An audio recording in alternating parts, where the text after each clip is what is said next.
Je me battrai sans abîmer personne. Et je branche tout sur on and on and on and on and on.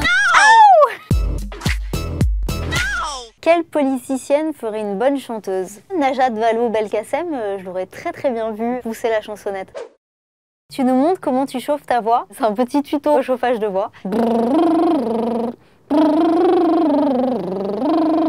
C'est vrai que tu as mis un râteau à Kev Adams. Ça a été très compliqué, Kev Adams. On a un peu joué au chat et à la souris pendant longtemps. C'est un ami aujourd'hui. Les prénoms du calendrier zémourien, on en pense quoi? Mais je trouve ça complètement absurde. Par rapport à ton origine, tu as un prénom défini, ça n'a aucun sens. Moi, je m'appelle Joyce, je suis absolument ni américaine ni anglaise. J'ai même une maman qui est tunisienne. Ça m'a beaucoup choquée. Son expression chinoise préférée, mama rouhou. Et ça veut dire koussi koussa. Les Chinois, ils sont genre...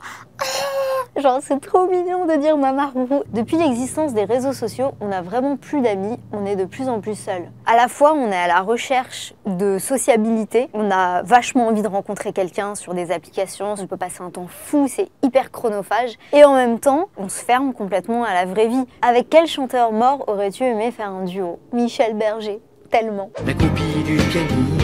Tu as envie de leur dire quoi aux trolls qui pourrissent tes réseaux sociaux? Alors il y a une phrase de Coluche que j'adore. Les gens qui parlent dans mon dos s'adressent à mon cul. Ça veut tout dire. Et il paraît qu'enfant, tu te faisais appeler Michael. J'ai compris quand j'avais 3-4 ans que ma mère aurait voulu avoir un garçon. Donc j'ai eu une culpabilité énorme et je me suis dit bah je serai un garçon. J'ai demandé à ma mère de me faire couper les cheveux très courts, je m'habillais comme un garçon. Et comme je m'appelais Joyce, les gens savaient pas que c'était trop. Je disais non, laisse tomber, je m'appelle Michael.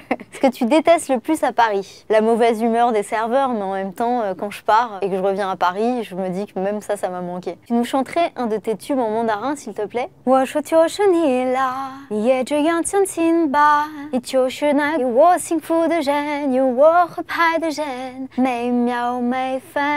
l'application à laquelle tu es complètement addict, Liuka. Tu prends un code barre d'un truc de nourriture et que tu vois si c'est bon ou mauvais et quelles sont les meilleures alternatives dans ce même genre. Si tu devais chanter une chanson à Emmanuel Macron, ce serait quoi? Une chanson des Brigitte, tiens.